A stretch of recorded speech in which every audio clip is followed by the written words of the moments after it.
Good morning. I'm Chloe Papadakis, and I'll be your host for today's Quiet Echo. There was a small bird on our back step this morning. I almost stepped on it before I saw it. Brown, about the size of my fist, lying on its side near the door. I picked it up, still warm but gone. I looked up at the window above where it lay.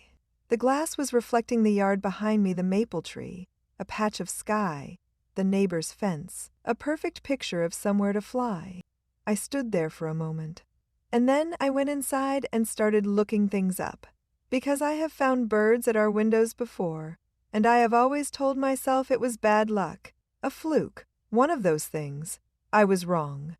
Up to 1 billion birds die every year in the United States from striking windows. 1 billion. It is the second leading cause of bird death in the country, behind only habitat loss. And here is the part nobody in Cedar Valley is likely to know. It is not a skyscraper problem. It is not Chicago. It is not New York. It is us. 56% of collision deaths happen at low-rise buildings, the kind we have on every block in this town. 44% happen at residences, homes like mine, homes like yours. Every residence in America is estimated to kill an average of 2 birds per year. I want you to sit with it for a moment.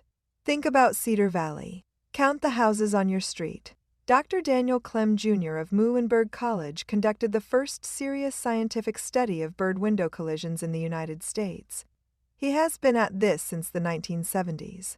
He believes, to this day, it is an underappreciated problem causing irreparable damage to bird populations. 50 years of work, still underappreciated, still causing damage.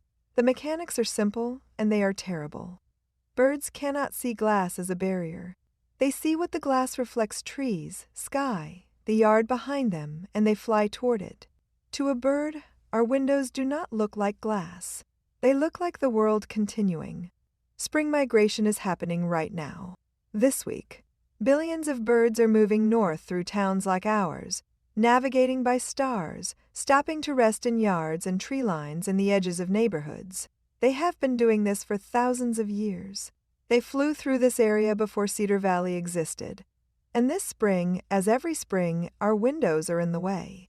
The birds moving through Cedar Valley today are the same ones people here have put feeders out for. The same warblers and thrushes and sparrows people watch from their kitchen windows every April. Billions of them are in the air right now. Our glass looks like the sky. I am not telling you this to make you feel guilty. I felt sick about it this morning, standing on my back step holding a bird I did not mean to kill. But guilt is not useful here. What is useful is this: the fix is simple, inexpensive, and available today. You can break up the reflection on your windows.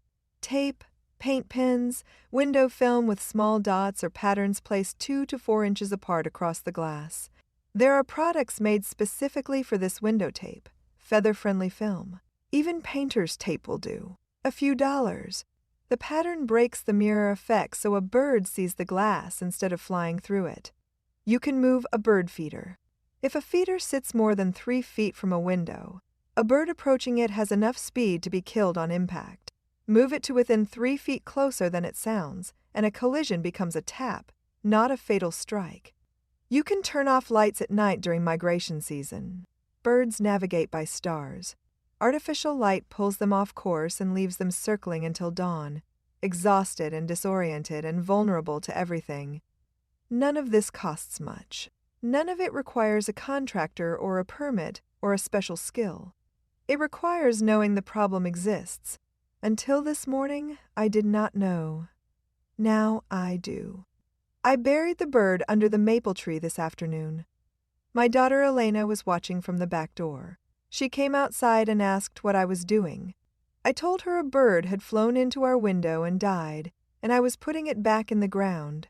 She thought about this for a moment. Then she asked if we could stop it from happening again. We went inside and put tape on the windows. She helped.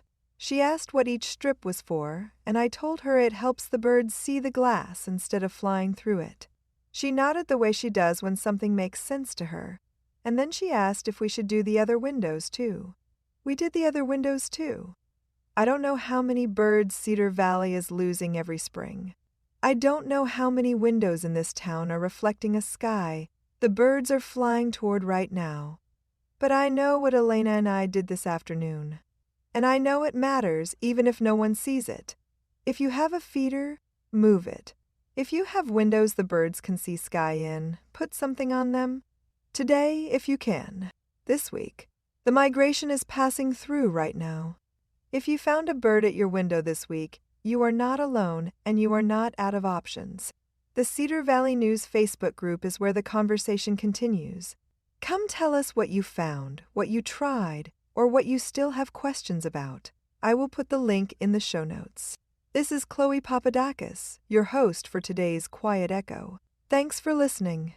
This Quiet Echo is part of the fictional Cedar Valley News series, written by Evan Swenson, publisher, publication consultants, and Claude Marshall, AI developmental editor. While the people in town of Cedar Valley are fictional, Dr. Daniel Clem Jr. and the research described are real. You've been listening to the Cedar Valley News Podcast, where small-town voices meet the headlines shaping our world. From faith and family to front porches and fields. We'll be back with more stories connecting real lives to real events. Until next time, keep your porch light on, your faith strong, and your heart open.